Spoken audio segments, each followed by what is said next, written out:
বকেয়া বেতন ও হাজিরা বোনাস সহ বিভিন্ন দাবিতে গাজীপুরে আজও বিক্ষোভ করছে পোশাক শ্রমিকরা।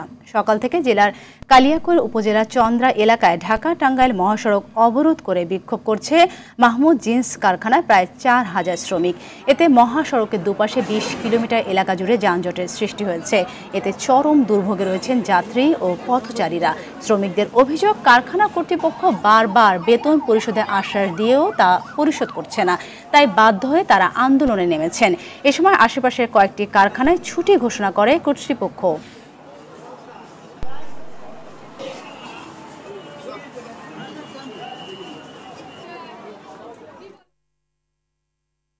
দর্শক, এ বিষয়ে আরো জানাতে কালিয়াকৈর থেকে সরাসরি যুক্ত হচ্ছেন সহকর্মী কামাল হোসেন বিপ্লব। বিপ্লব, শ্রমিকরা কি ধরনের দাবি দাওয়া নিয়ে রাস্তায় নেমেছে আর জানাবেন যে শ্রমিকদের মহাসড়ক অবরোধের বিষয়ে সর্বশেষ কি তথ্য আছে আপনার কাছে?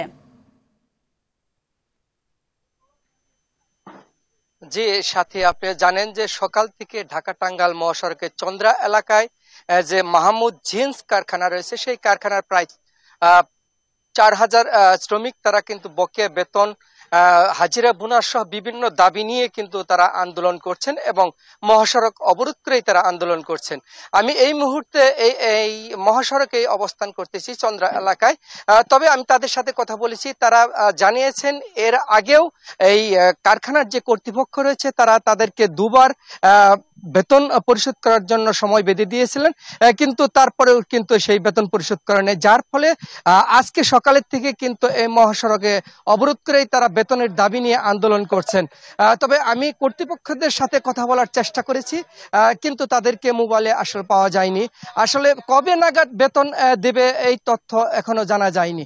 তবে শ্রমিকরা জানিয়েছেন যে তাদের যে পর্যন্ত বেতন পরিশোধ করা না হবে ততক্ষণ পর্যন্ত এই ঢাকা টাঙ্গাইল মহাসড়কে তারা কিন্তু অবস্থান করবেন এবং আন্দোলন চালিয়ে যাবেন। তবে আমি একটি কথা বলি, এই কারখানার আশেপাশে যতগুলো কারখানা রয়েছে সেগুলো কিন্তু সকালের থেকেই কারখানার কর্তৃপক্ষ ছুটি ঘোষণা করেছেন, যার ফলে এখনো ঢাকা টাঙ্গাইল মহাসড়কের দুই পাশে কিন্তু গণপরিবহন, যে উত্তরবঙ্গের পরিবহন, সেগুলো কিন্তু রয়ে গেছেন এবং সেই পরিবহনের যে যাত্রী রয়েছে তারা কিন্তু দুর্ভোগে পড়েছেন এবং এখান থেকেই তারা হেঁটে যাচ্ছেন। এই ছিল ঢাকা টাঙ্গাইল মহাসড়কের শ্রমিকদের বেতনের দাবি নিয়ে যে আন্দোলন, সেই আন্দোলনের সর্বশেষ খবর। সাথী, ধন্যবাদ আপনাকে।